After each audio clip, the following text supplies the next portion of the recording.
The civil rights picture of those years was one of violence, of segregationists lashing out in resentment at the school desegregation decision. The names in the news were names like Little Rock and Clinton, Tennessee. Mr. Backlash, who you think I am? Raise my taxes and freeze my wages, send my son to Vietnam. You give me second-class houses, second-class schools. You worried about someone else getting back Battle in Albany raged throughout the spring and summer of 1960. Malcolm X, Malcolm Little, Red, or even El-Hajj Malik El-Shabazz, whatever you call him, you can't deny that Malcolm was one of the most important figures of American civil rights movement. But for every bit he was important, Malcolm X also proved himself to be controversial. Malcolm X spoke for black nationalism, anti-integration, Pan-Africanism, pro-gun, pro-cultural division, anti-intermarriage, Islamic radicalism, anti-Americanism, anti-peace. Malcolm X tore down the walls of what an activist can and can't say. He was hated by thousands, no, millions.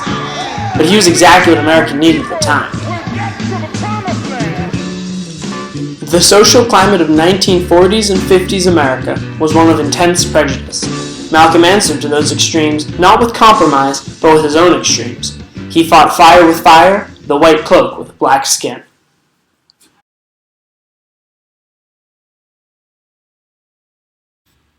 To understand Malcolm X, one must understand where he came from. Malcolm Little was born on May 19, 1925 in Omaha, Nebraska. He was born to Mother Louise Helen Little and Father Earl Little.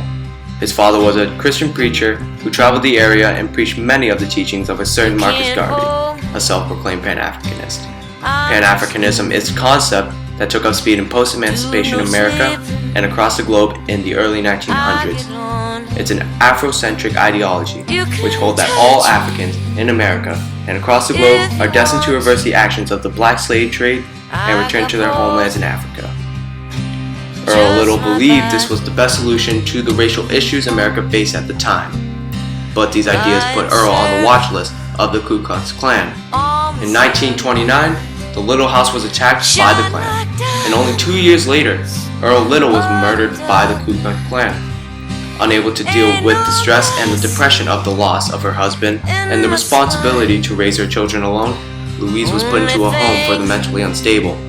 After the virtual loss of both parents, the young Malcolm Little was forced to bounce around multiple homes, eventually settling in with his sister's home in Roxbury, Massachusetts.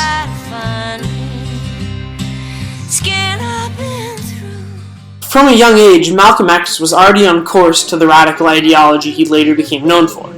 He was raised in the Great Depression, in an area affected by the nation's Dust Bowl. Being a minority and the son of a preacher, Malcolm was not raised wealthy by any means, and he did not have much. He developed a bias against America for putting his family and himself in such a poor economic state. Not having anything of his own, Malcolm X grew a very strong relationship with his father. He clung to him in everything he said, and what he said, black pride, anti-Americanism, Pan-Africanism, only worsened the relationship with America. And once he was murdered by the Klan, that hate for America turned into hate for white America. Once in Roxbury, Malcolm Little, who is now being called Red, began his life of crime. Ranging from robbery to large-scale racketeering, Malcolm developed a name for himself in the East Coast crime rings, eventually moving to Harlem, New York City, a haven of black culture, to continue his life of crime, all the while maintaining the same anti-white, anti-American agenda. He was even turned down for World War II military service due to his vehement anti-American views. But in 1945, that all came to a close. Finally charged with the theft of a watch, Malcolm Little was put in prison for an 8 to 10 year sentence. Malcolm began a long-term relationship with Elijah Muhammad, leader of the Nation of Islam during this time. Islam was very cohesive to his own beliefs, and he used them together to create the ideology we all associate with the man.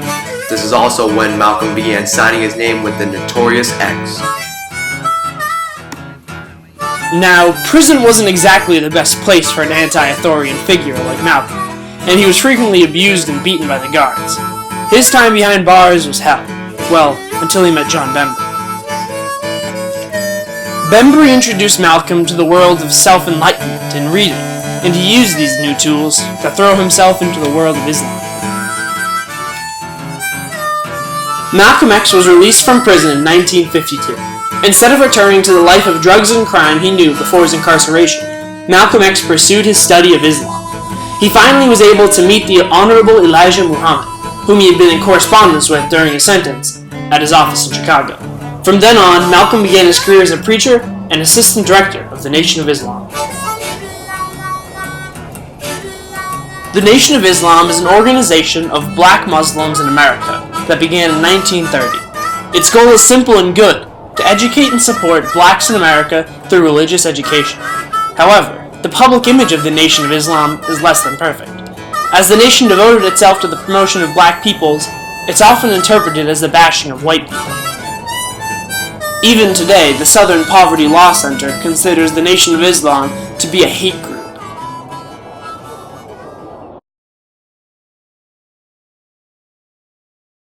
Don't scare Negroes today with no badge or no white skin or no white sheet or no white anything else. The police the same way.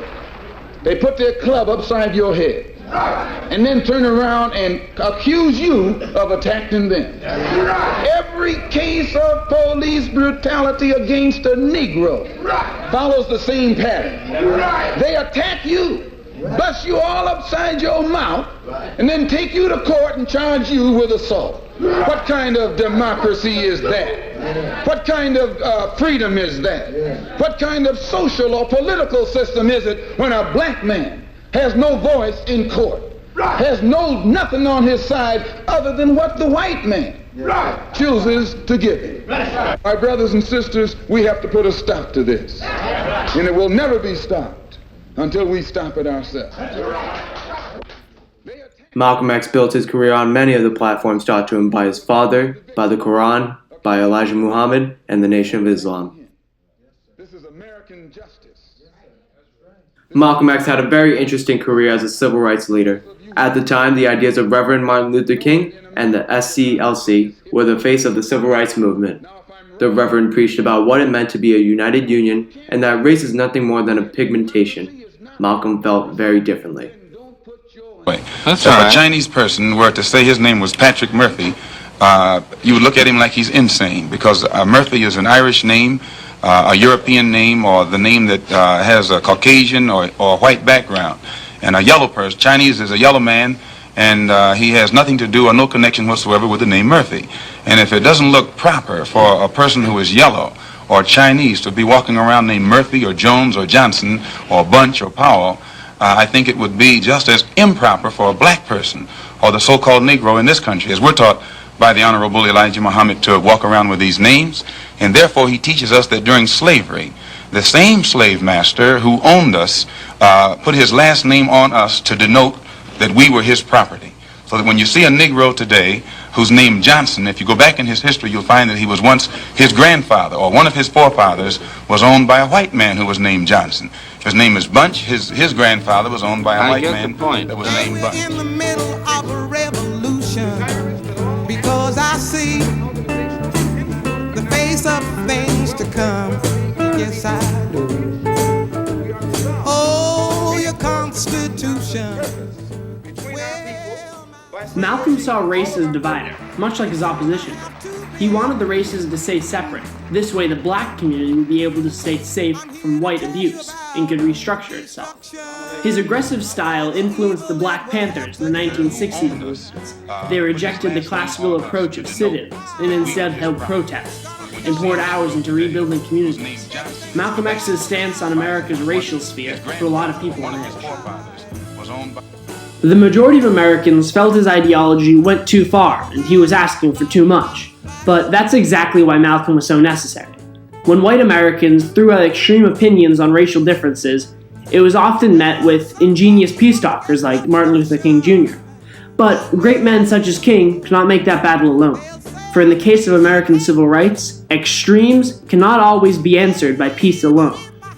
It's a common rule amongst debaters to ask for more than what you want, because the opposition will work you down to a compromise you can agree with. King began his argument with this compromise of equality.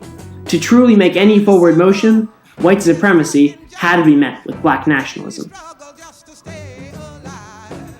No, we don't have a perfect union now, and we may never have one, but the efforts of Malcolm X pushed an envelope in America that we're fortunate enough to have. He stood as a symbol of defiance for black culture across America. Since the day of the plantation, blacks in America have been suppressed, but Malcolm was not afraid to speak his mind. He was more than a radical. He was a hero of civil rights. His fervor inspired millions, because when pushed down, it was Malcolm X that stood up.